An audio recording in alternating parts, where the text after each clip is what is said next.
wormwood sways back and forth, restless in the wind. If there is a common thread that weaves together games from Grasshopper manufacturer, it's that the end result will almost certainly be nuts.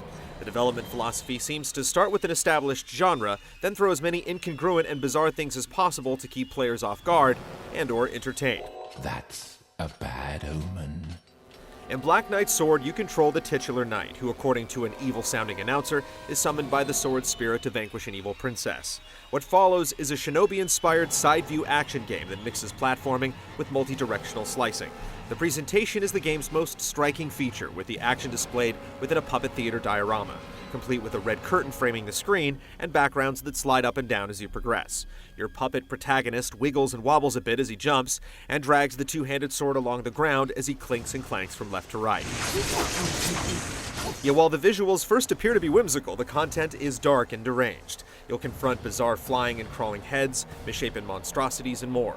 Attacking enemies with your sword will cause geysers of blood to spew out, and defeating an enemy will leave behind hearts. Not greeting card hearts, mind you, but actual organs with valves and arteries. You'll use these hearts as a type of currency, which can be cashed out to a giant eye creature for extra lives, health, armor, magic, and other temporary power-ups. Oh, it's you! What will you do?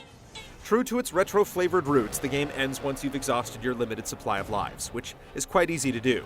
While the controls are generally responsive, at least with the directional pad, your knight is rather large, so it's easy to get hit. Many of the dangers you'll encounter require split-second timing, so you'll need to learn a level's pattern and layout by dying a few times before you're able to progress. In other words, those who cut their teeth on 8 and 16-bit action games should feel right at home. The combat is mostly mindless slashing, with one awkwardly implemented evasive roll for defense and a charge-up move that emits a Medusa-like head from your sword. The overall weirdness and distinctive art style keep Black Knight's Sword from being another run-of-the-mill action game. Yet the 5 main levels can be completed within 2 hours, and while there is an option to continue playing on a more challenging difficulty setting, as well as additional challenge-oriented modes, the level design doesn't encourage exploration, and there's little interactivity aside from slashing at enemies. For old-school vets seeking a blast from the past, that might not matter, but for the majority of players, Black Knight's Sword's gameplay will feel like a stiff suit of armor, too creaky and confining to be worth the bother. It could be over at any moment.